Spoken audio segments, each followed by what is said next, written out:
कुन्देन्दुशङ्खदशनं शिशुगोपवेशम् इन्द्रादिदेवगणवन्दितपादपीठम् वृन्दावनालयमहं वसुदेवसूनुम्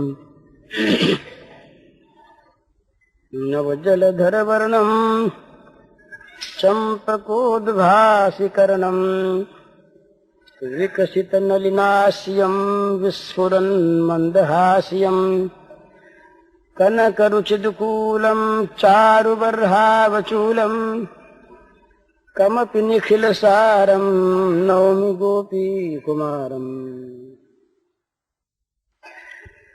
भगवान की कृपा हम पर है, ये तो सत्य है, सिद्धांत की बात है।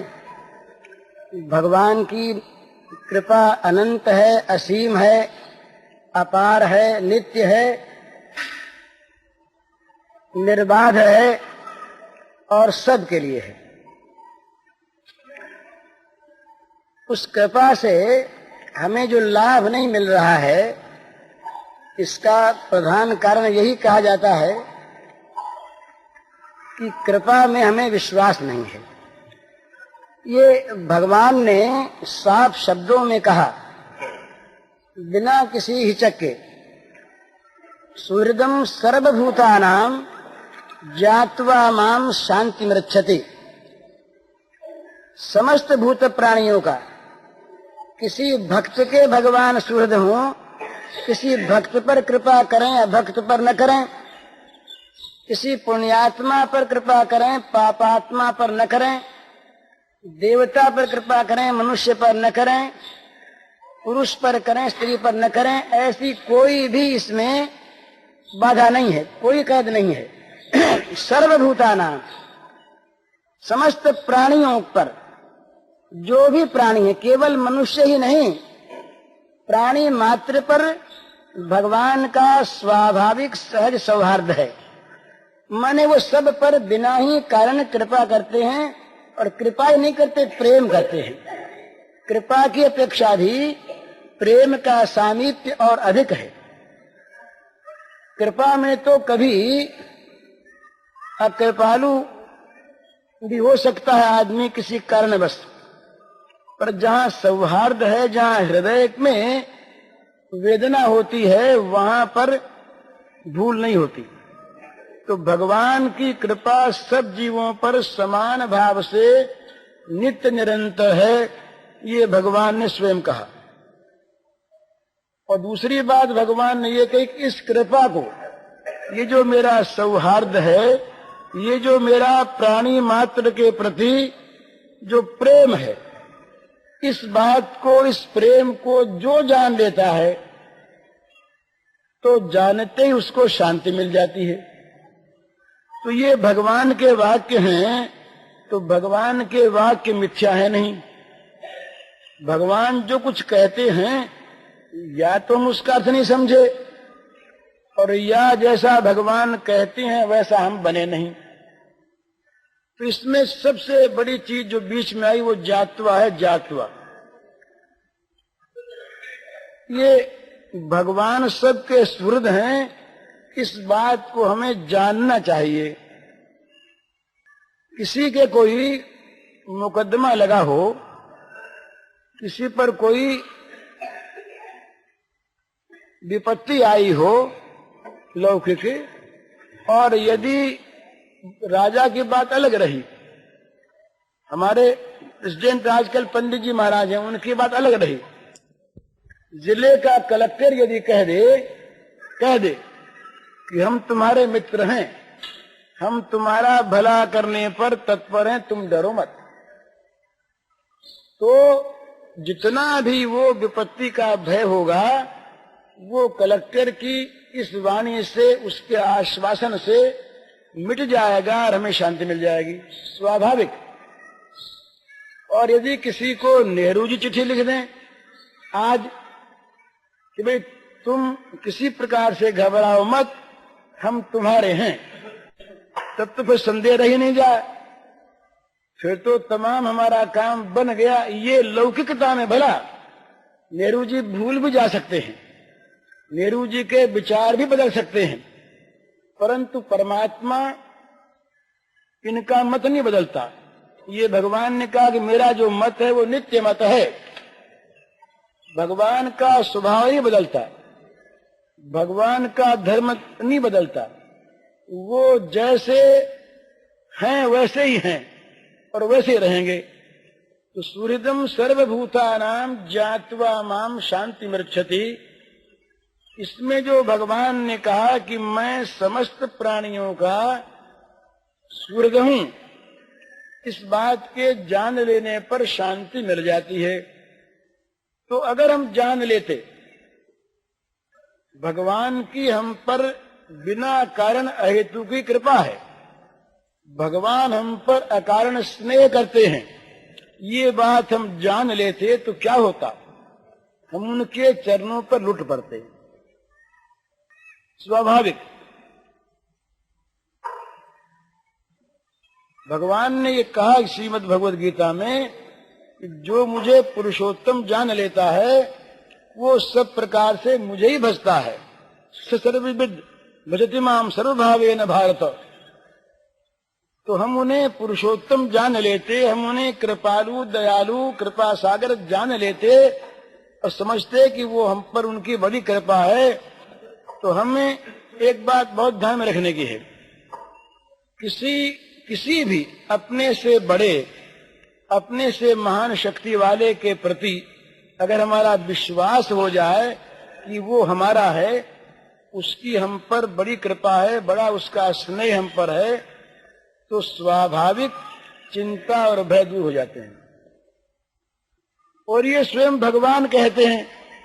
तो चिंता और भय भगवान को अपने ऊपर कृपा करने वाला मानने पर भी यदि रहते हैं, चिंता और भय रहते हैं, तो स्वाभाविक सिद्ध होता है कि भगवान हम पर कृपा कर रहे हैं, कृपालु हैं। इस बात को हमने जाना नहीं, सुना है, पढ़ा भी है, पर जाना नहीं। जानने के बाद तो स्वाभाविक प्रभाव होगा। तो आपके पहले प्रश्न का उत्तर सहज में ये है सीधा कि भगवान की कृपा को हमने जाना नहीं, उस पर विश्वास नहीं, यही हमारी हमें दृष्टि न मिलने में, कृपा का ठीक ठीक लाभ न मिलने में बाधा है, कारण है। दूसरी बात रही महात्माओं की। यदि हम किसी महात्मा को ठीक ठीक महात्मा मान लें और वो यदि महात्मा है तो हम महात्मा हो जाएंगे।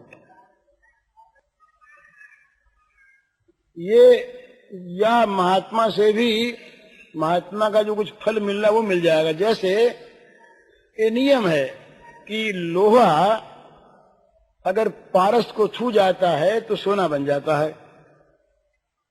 तो यदि पारस भी है और लोहा भी है और छू भी गया तो सोना बन ही जाएगा।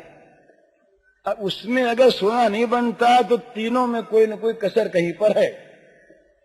हम जिसको महात्मा मानते हैं वो चाहे महात्मा नहीं है, और हम अपने को लोहा मानते हैं अधिकारी, हम चाहे वो लोहा नहीं है, यह हमारा स्पर्श नहीं हुआ है। ये एक सहज युक्ति है कि महात्मा भी हो और महात्मा का स्पर्श भी प्राप्त हो जाए, और हम महात्मा को महात्मा मानते भी हों और हमारा ये लोहापन दूर न हो जाए, ये होता नहीं। तो इसलिए वहां पर भी यही बाधा है कि हमने महात्मा को महात्मा है तो समझा नहीं, और या जिसको महात्मा मानते हैं वो महात्मा है नहीं, और या हमने उसका स्पर्श किया नहीं। उनका दूसरा प्रश्न आपका है कि भगवान की दया से, प्रार्थना से, नाम से लौकिक और पारलौकिक विषय में क्या हो सकता है। भगवान की दया से ऐसा कोई काम है ही जो नहीं हो सकता। भगवान की दया से ऐसा कोई काम है नहीं जो नहीं हो सकता। जिसको हम असंभव मानते हैं, कर्तुम अकर्तुम अन्यथा कर्तुम समर्थ जो है, उसी का नाम भगवान है। जो सब कुछ कर सके, जो सर्वशक्तिमान हो, उसका नाम भगवान है। और उसकी अगर हम पर दया है या उसकी हम प्रार्थना करते हैं विश्वास पूर्वक, या उसका हम नाम लेते हैं विश्वास पूर्वक, तो लौकिक पारलौकिक कोई कार्य हो वो संपन्न हो जाता है, इसमें संदेह की बात नहीं है। परंतु लौकिक कार्य के लिए प्रार्थना करना, लौकिक कार्य में भगवान की दया का प्रयोग करना, ये मूर्खता है, ये बहुत छोटापन है। और इसमें एक बड़ी भारी दूसरी दोष की बात यह है कि जहां हम लौकिक कार्य के लिए भगवान की प्रार्थना करेंगे, उस कामना की पूर्ति को हम भगवान से चाहेंगे, वहां महत्व की बात समझने की यह है कि हमारी दृष्टि में वहां भगवान बड़े नहीं हैं। हम जिस विषय को चाहते हैं कामना की पूर्ति के लिए, वो विषय महान है, वो हमारा साध्य है, और भगवान उसके साधन हैं। भगवान उसमें साधन है, साध्य नहीं। यदि मान लीजिए किसी कारण से भगवान ने हमारी मन की इच्छा, मनोरथ को नहीं पूर्ण किया कुछ समय तक, प्रत्येक सकाम उपासना में, प्रत्येक सकाम भक्ति में प्रधानता होती है काम्य वस्तु की। ये समझ लेने की बात है। प्रत्येक सकाम वस्तु, इसीलिए कि तो हमारे पास रोज ऐसी घटनाएं होती हैं, तो सब ससुर नाम को तो पाठ करवा लिए, कुछ हुआ नहीं तो अब मन आता है कि सचंदी करवा लें। तो चंडी में, देवी में और भगवान श्री कृष्ण में अंतर नहीं मानते हम उस दृष्टि से। लेकिन अगर अंतर नहीं है, दोनों एक ही हैं, तो विष्णु को छोड़कर देवी को भजने की आवश्यकता क्या है? और अगर विष्णु में ताकत नहीं है तो देवी में ताकत कहां से आ जाएगी? दोनों एक ही तो हैं। परंतु जहां काम्य, हमारे मन में किसी वस्तु को प्राप्त करने की कामना है, वहां स्वाभाविक ये मन में संदेह रहता है, कमजोरी रहती है। भाई विष्णु से काम नहीं हुआ, देवी से ही, देवी से नहीं हुआ तो गणेश से ही, गणेश से नहीं हुआ तो शंकर जी से ही, और इनसे नहीं हुआ तो कोई बाबूजी की खुशामद से ही, उससे नहीं हुआ तो चोर बाजारी से ही। अपने तो वस्तु मिल रही है ना, और उससे न हुआ तो खुली चोरी से ही। इस प्रकार से पतन का डर लगा रहता है जहां भगवान के सिवा दूसरी वस्तु की कामना होती है। परंतु भगवान के लिए ऐसी बात नहीं। इसीलिए इस निष्काम भाव को ऊंचा रखने के लिए ज्ञानेश्वर जी ने तो अपनी भावना से इस श्लोक का अर्थ ही और कर दिया। आर्तो जिज्ञासु अर्थार्थी ज्ञानी च भरतर्षभ। उन्होंने कहा, उसके बाद एक महात्मा ने महाराष्ट्र का और भी लिखा। उन्होंने कहा कि भाई देखो, ये हम लोग इस प्रकार से अर्थ करते हैं कि आर्त, जिज्ञासु, अर्थार्थी और ज्ञानी, ये जो एक क्रम है इसको नहीं मानते हम। क्योंकि हम जिज्ञासु को अगर बीच में ले लेते हैं तो अर्थार्थी आगे बढ़ जाता है। तो हमें तो लेना यूं है कि सबसे नीचा कौन? अर्थार्थी। उससे ऊंचा कौन? जो विपत्ति में पड़ के विपत्ति से बचने के लिए भगवान को भजे, किसी अर्थ के लिए नहीं। उससे ऊंचा वो जो भगवान को जानने के लिए भगवान को भजे, और सबसे ऊंचा वो भगवान को जान गया। इस प्रकार प्राय अर्थ किया है। वो कहते हैं भाई हम तो ये नहीं मानते, दृष्टिकोण अपना है और बड़ा सुंदर। वो कहते हैं कि जिस क्रम से भगवान ने कहा वही क्रम ठीक है। तो पहले भगवान ने कहा आर्त। आर्त का अर्थ क्या? कि जो भगवान से मिलने के लिए आतुर हो,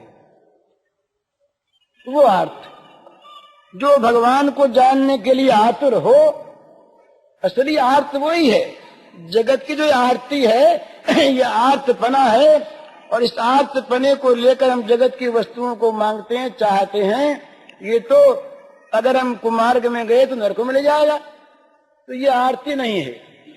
सच्चा आर्त वो है कि जो भगवान को प्राप्त करने के लिए आतुर हो। आतुर हो तो उसके मन में आता कि भगवान कैसे मिले, कहाँ मिले, जाने। तो ये भगवान को जानने की जो मन में तीव्र पिपासा है, इसका नाम है जिज्ञासा। जिसमें ये जिज्ञासा है वो जिज्ञासु है। नवीन अर्थ है ये।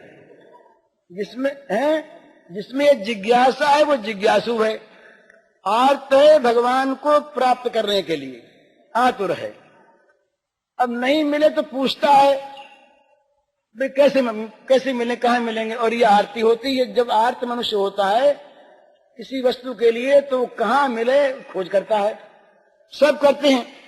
तो जानने की इच्छा जब हुई भगवान को तीव्र आर्त होने के कारण से, तब वो जिज्ञासु हो गया। अब रहा अर्थार्थी। तो कहते हैं कि हम जिसको जगत में अर्थ मानते हैं ये तो अनर्थ है, तो भक्त इस अर्थ को क्यों चाहेगा? ये तो अर्थाख्यम अनर्थ है। इसका नाम तो अर्थ है और है अनर्थ। ये प्रत्यक्ष हम देखते हैं, ये सबका अनुभव है, और ये सारे संतों की घोषणा है। श्रीमद् भागवत में आया कि ये जो अर्थ है ये तो इसका नाम ही अर्थ है ये अनर्थ। तो अनर्थ को अर्थ अगर भक्त माने तो भक्त कैसा हो? तो कहते हैं कि जो परम अर्थ भगवान है, भगवान ही अर्थ है और सब अनर्थ है। तो वो जो जिज्ञासु है वो उसका रूप क्या है? वो केवल सारे अर्थों को छोड़कर वो भगवत रूप अर्थ का अर्थी है। तो आज तो जिज्ञासु अर्थार्थी, और भगवान को जान गया, जान के प्रेम करता है, तो वो ज्ञानी है। इसलिए सकाम भाव का विरोध करने वाले महापुरुषों ने तो इस प्रकार से कहा कि भक्त जो है वो आर्त और अर्थार्थी भक्त को, जो जगत के पदार्थों के लिए आर्त होता है, अर्थार्थी होता है, उसको तो हम भक्ति नहीं मानते। तो चाहे इनकी ये ऊंची भावना बड़ी सुंदर है, जहां तक हमें किसी वस्तु को प्राप्त करने की इच्छा है, कामना है, वहां तक प्रधानता उस काम्य वस्तु की है, जो उसके लिए साधन है उसकी नहीं। तो इसलिए इसमें डर है। परंतु भगवान के लिए लौकिक पारलौकिक कोई विषय अप्रीतिकर नहीं है। भगवान के लिए कोई विषय बड़ा छोटा नहीं है। वो तो भक्त के हृदय के विश्वास को देखते हैं। विश्वास पूर्वक जिस भक्त ने भगवान की को माना, अब उसकी प्रत्येक आवश्यकता को भगवान पूर्ण करते हैं, चाहे वो आवश्यकता छोटी झोपड़ी की उसकी हो, और चाहे वो आवश्यकता उसकी वैकुंठ की प्राप्ति की हो। उनके लिए छोटा बड़ा काम नहीं। छोटा बड़ा काम जो है ना, ये हम लोगों के लिए है। बल्कि एक और बात है, और वो विशेष प्रेम की बात है। भगवान के लिए छोटा काम ही बड़ा काम है। सारे विश्व को, अनंत ब्रह्मांडों को अपने संकल्प में धारण करने वाले भगवान, यदि गोवर्धन पहाड़ को उठा लें तो इसमें क्या उनके लिए आश्चर्य की बात है? जिनके संकल्प में अनंत ब्रह्मांड विधृत हैं, वे भगवान यदि किसी पहाड़ को उठा ले अंगुली पर, तो बड़ी बात हम लोगों के लिए तो बहुत है, उनके लिए क्या है? पर बड़ी बात उनके लिए वो है कि वो भगवान, अनंत कोटि ब्रह्मांडों को उठाने वाले भगवान, छोटा सा पीड़ा नहीं उठा सकते। ये महत्व है। ये महत्व है क्योंकि यहाँ पर भगवान प्रेम परवश होकर के, और इस श्रुति का स्वरूप यहाँ पर प्रत्यक्ष कराते हैं। अनुरणीयाम महतो महियान, महतो महियान तो उनको सब जानते हैं। तो स्वरूपगत अनुरणीयान, अनु छोटे में छोटे बन जाते हैं भगवान, स्वरूप से भी, क्रिया से भी, आचरण से भी ये भगवान की महत्ता है। भगवान वहां पर न मालूम क्या क्या करते हैं, किस किस प्रकार से करते हैं, तो ये भगवान की महिमा है। तो भगवान किसी का, भगवान ने, हमारे माधव दास जी एक भक्त रहे, उनका तो शौच धोते थे वो। ये भगवान का करने का काम थोड़ा ही है, पर और उसने चाहा भी नहीं। भगवान की जो एक बाण है ना, ये सिद्धांत युग क्षेमम वहां हम, ये तो भगवान को तो हमेशा कहता रहे कहीं, तब बचता है आदमी भगवान की सेवा से। भगवान, ये उल्टी सी बात है, हम लोग मानते हैं कि भगवान नीच सेवा हमारी नहीं कर सकते, बहुत बड़े हैं, और भगवान से हमको बार बार कहना पड़ता है कि भगवान हमारा ये काम करो, ये काम करो, वो काम करो, वो काम करो। पर भक्तों को यह दिखता है कि उनसे बचना मुश्किल, वो आगे से आगे ऐसा काम कर रखते हैं। और सच्ची बात मैं कहता हूं, ये हमें पता नहीं है कि जगत में कौन शक्ति कब क्या काम कर रही है, वो भागवती शक्ति। उसके मैं उदाहरण दूं आपको। मेरे पास एक आदमी था, उसका नाम था हरिराम ब्राह्मण, सच्ची कहना सुनाता हूं मैं आपको। और वो वहां पर बंबई में रुई के पाटिये पर दलाली करता था। ये बात है कोई 30 वर्ष 32 वर्ष की बात होगी। वो रहता था मेरे पास, तो मैंने उससे कह रखा था मित्रता के नाते, एक दूसरे मित्र के लिए, कि भाई इस समय वो मित्र नुकसान में है, तो उसका काम तुम मत करवाना। पर लालच से उसने उनका वो सौदा करवा दिया, और उसमें बहुत अधिक घाटा हो गया।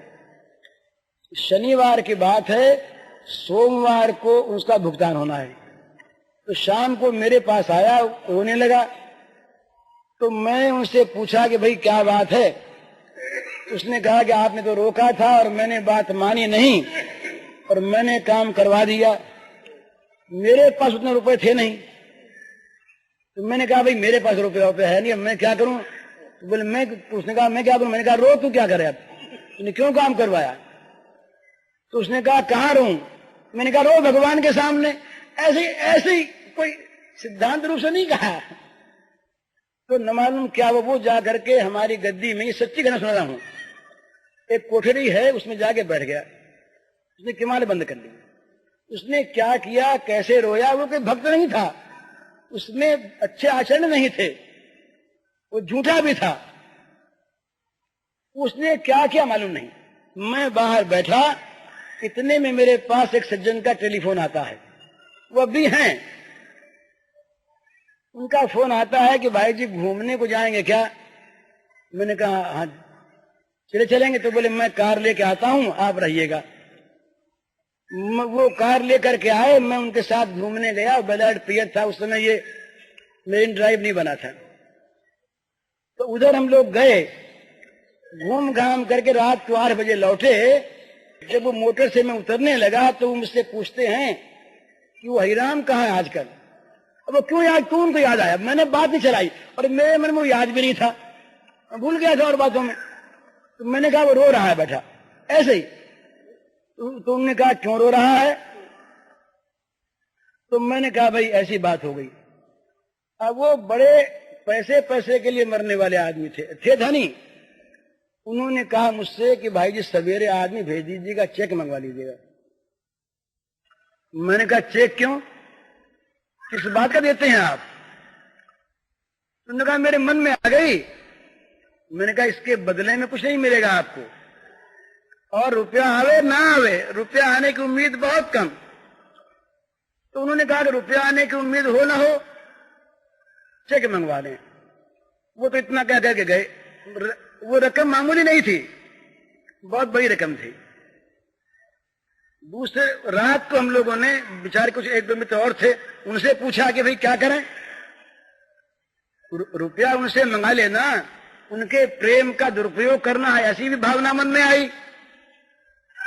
तो बात हुई तो एक सज्जन ने, हमारे मित्र थे, उन्होंने ये कहा कि भाई जी द्रौपदी का चीर भगवान ने बढ़ाया था, तो आप इसमें ना करने वाले कौन होते हैं? ये बात हुई।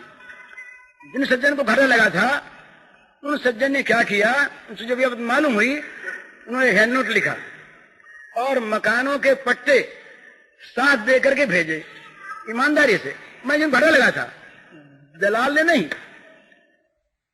लक्ष्मी नारायण था भैगनी का था एक, हमने उसको भेजा, वो जा करके पट्टा उसने दिया उनको और हैंड नोट दिया, उन्होंने हैंड नोट को फाड़ दिया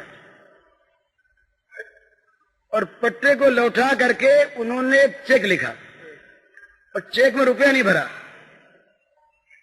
ब्लैंक चेक लिख के सही करके सौंप दिया कि मैंने रुपया मैं तो देता ही नहीं, मैं रुपया किसी चीज को रख कर दूं, ये तो मैं कभी किसी को देता ही नहीं, ये तो मेरे मन में आ गया, क्यों आ गया मैं नहीं जानता, मैं दे रहा हूं। भाई जी से कह दो कि जितना रुपया चाहिए उतनी रकम भर लें और निसंकोच बैंक से मंगवा लें, ये मैं पट्टा नहीं चाहता। पट्टा लौट आया, हैंड नोट फट गया, रुपया मंगा लिया गया, पेमेंट हो गया और 2 महीने बाद उसने कमा लिए रुपए उनको वापस हो गया ब्याज समेत। अब ये कोई पूछे तो उनको किसने भेजा मेरे पास? वो नहीं आते, कोई रोज आते नहीं थे। उन्होंने हरिराम का नाम क्यों लिया, क्या जरूरत थी? मैंने पढ़ा है, एक बड़े अच्छे विश्वासी ईश्वर के हैं, उसका नाम है मिस्टर मुलर, इंग्लैंड में है, अभी हैं, जीवित है। उन्होंने, वो बड़े भगवत विश्वासी हैं, उन्होंने एक किताब लिखी है, अपनी घटनाएं लिखी हैं।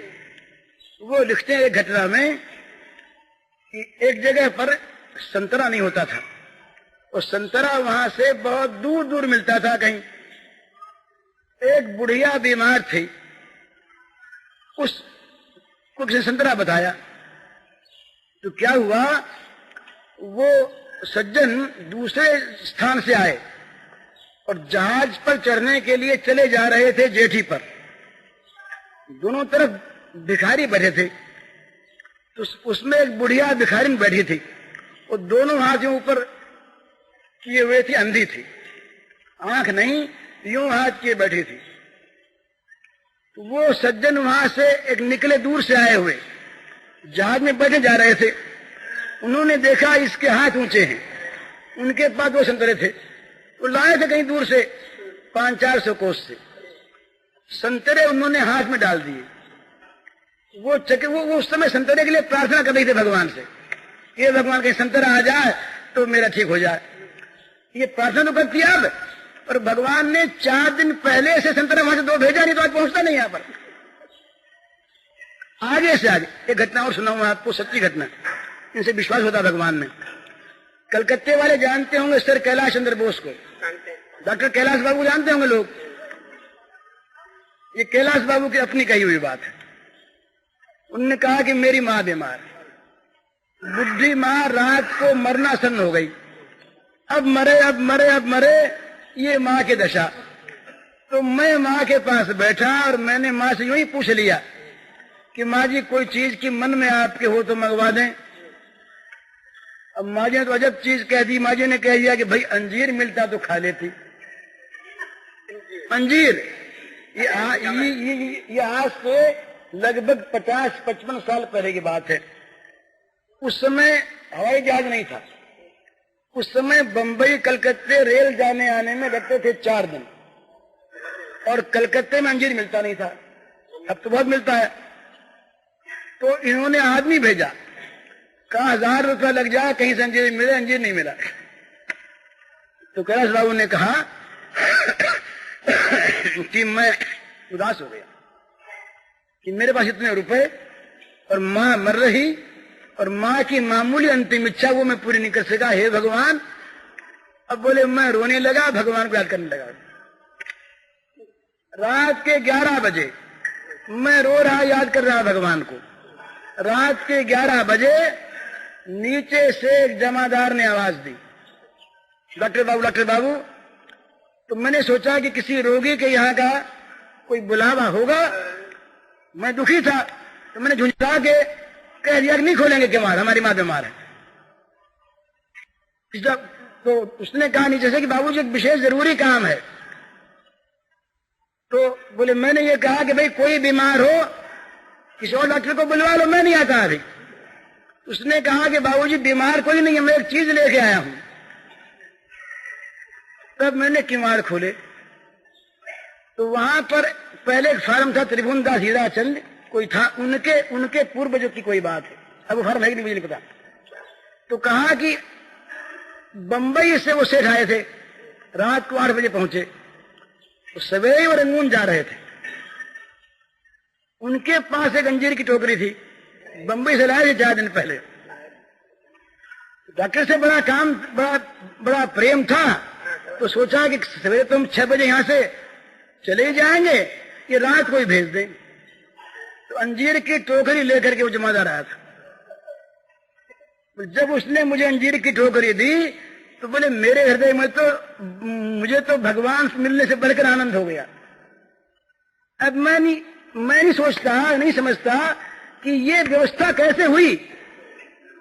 मां मांगती है 4 दिन के बाद, मैं अंजीर के लिए रोता हूं 4 दिन के बाद, और अंजीर वहां से चलता है 4 दिन के पहले।